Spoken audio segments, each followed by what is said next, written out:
بسم الله الرحمن الرحيم. السلام عليكم ورحمة الله وبركاته. الحمد لله رب العالمين والصلاة والسلام على خير خلقه محمد وآله وأصحابه أجمعين ومن تبعهم بإحسان إلى يوم الدين. أما بعد، قال الله تبارك وتعالى: أعوذ بالله من الشيطان الرجيم. بسم الله الرحمن الرحيم.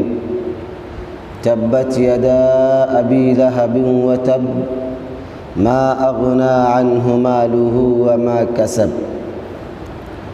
سامعین کرام، آپ کے سامنے بات چل رہی ہے سورہ لہب کی.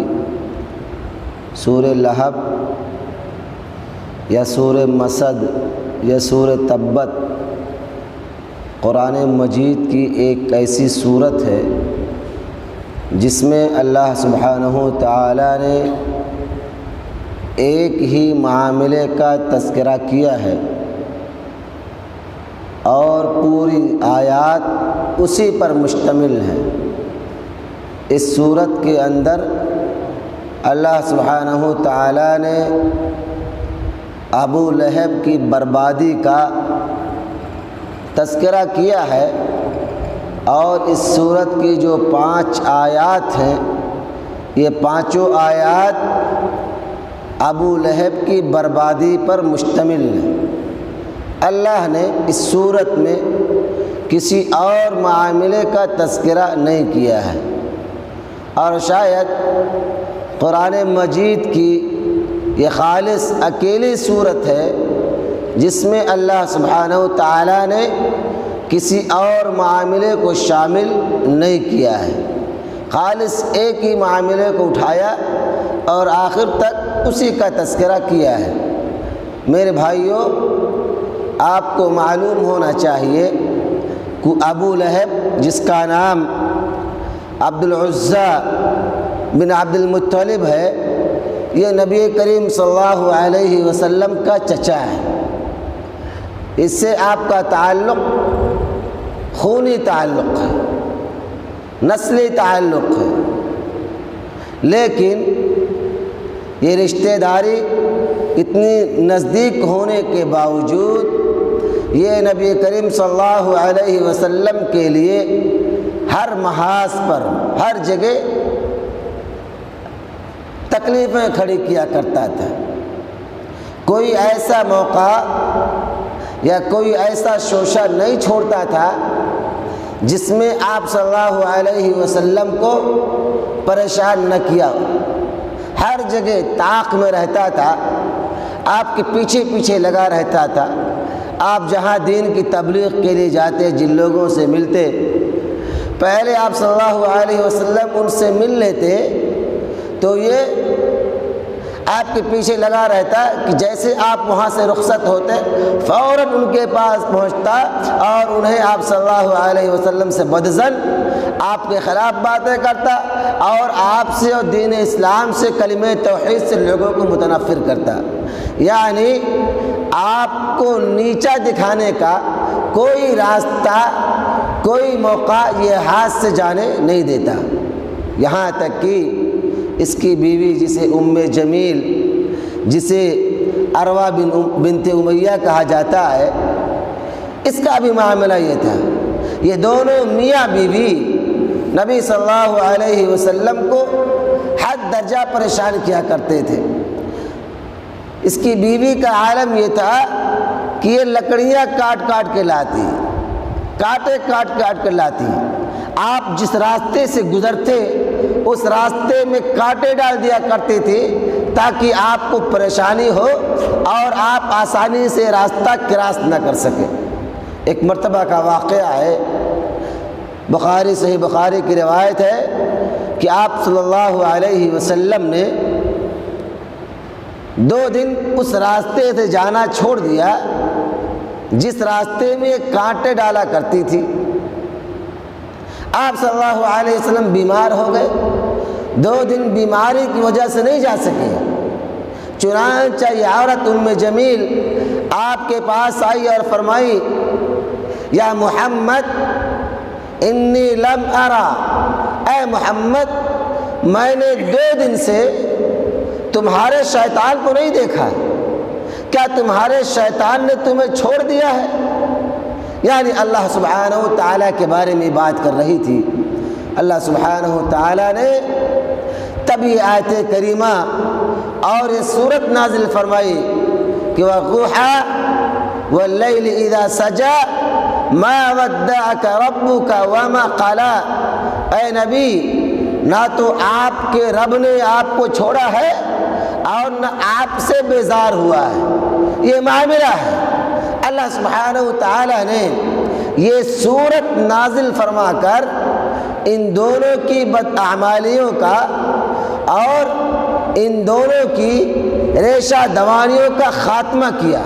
اللہ سبحانہ و تعالیٰ نے جب یہ سورت نازل فرمائی تو جیسا کہ ہم اور آپ جانتے ہیں کہ نبی کریم صلی اللہ علیہ وسلم کا نہ یہ خونی رشتہ تھا، یعنی آپ کا چچا ہونے کے ساتھ ساتھ آپ کا سسر بھی تھا ابو لہب۔ آپ صلی اللہ علیہ وسلم کی 2 بیٹیاں حضرت رقیہ حضرت ام کلثوم رضی اللہ عنہما، ابو لہب کے 2 بیٹے عتبہ بن ابی لہب اور عتبہ بن ابی لہب پر بیاہی تھی، یعنی دونوں آپس میں سمدھی تھے۔ جب یہ صورت نازل کی گئی تو یہ ناراض ہوا، اپنے بیٹوں سے کہا کہ یا تو میرا سر یا تو تم دونوں کا سر، کیا چاہتے ہو؟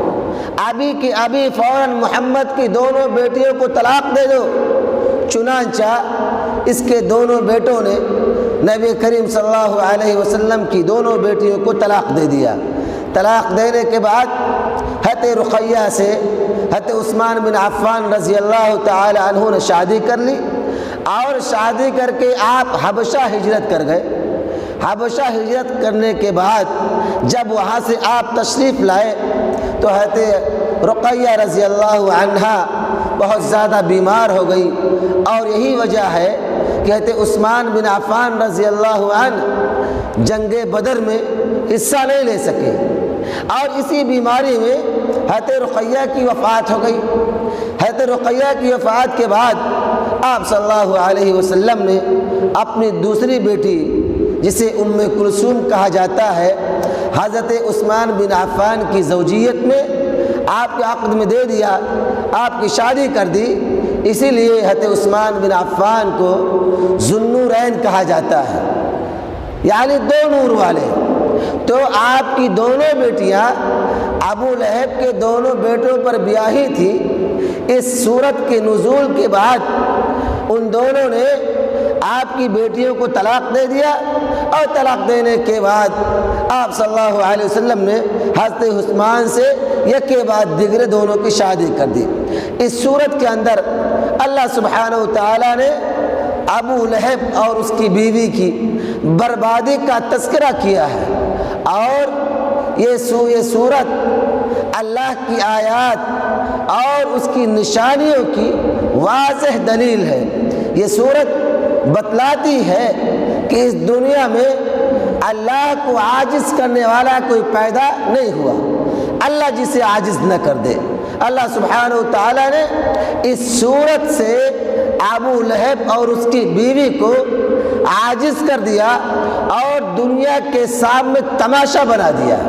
اس صورت کے اندر اللہ سبحانہ و تعالیٰ نے اس بات کا تذکرہ کیا کہ جہاں ابو لہب اور اس کی بیوی کا اللہ نے عذاب سے دوچار کیا، وہیں ان دونوں کے مکر سے، ان دونوں کے دجل سے، فریب سے نبی کریم صلی اللہ علیہ وسلم کی حفاظت فرمائی۔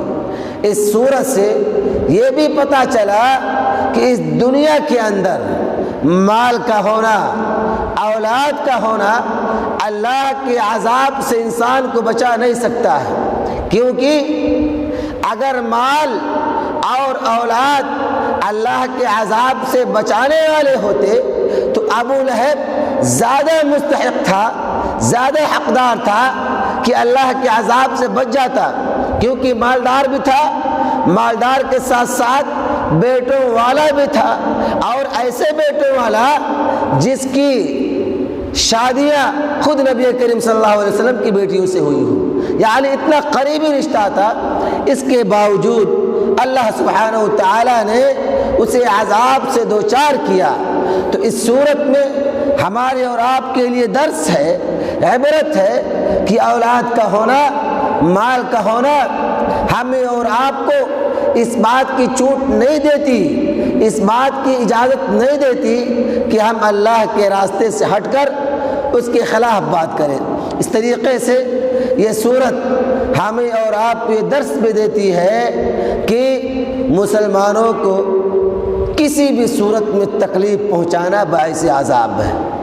مطلق طور پر مسلمانوں کو تکلیف دینا، چاہے انہیں گالیاں دے کر، چاہے انہیں بلا بھلا کہہ کر، چاہے ان کے راستے میں کانٹے ڈال کر، چاہے انہیں جسمانی تکلیف پہنچا کر یا انہیں باتوں سے تکلیف پہنچا کر، ہر اعتبار سے اگر کوئی مسلمان کسی مسلمان کو یا کوئی نان مسلم کسی مسلم کو تکلیف پہنچاتا ہے، اللہ سبحانہ و تعالیٰ کے یہاں ناقابل معافی جرم ہے، اور اس کی گرفت ضرور ہوگی۔ اس صورت سے ہمیں اس بات کا بھی پتہ چلتا ہے، اور اس صورت سے ہمیں اس بات کا بھی پتہ چلتا ہے کہ قرابت داریاں، رشتہ داریاں کسی کو کچھ فائدہ نہیں پہنچا سکتی ہیں۔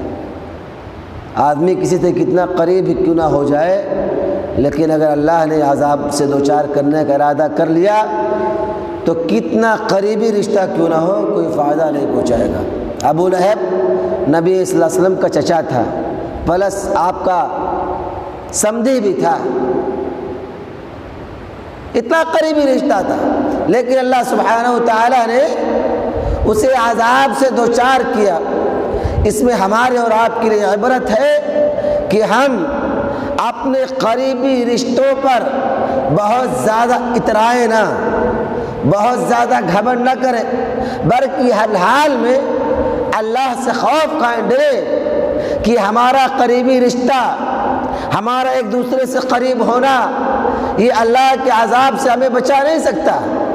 اللہ کے خوف سے، اللہ کے عذاب سے ہماری اور آپ کی نجات نہیں ہو سکتی۔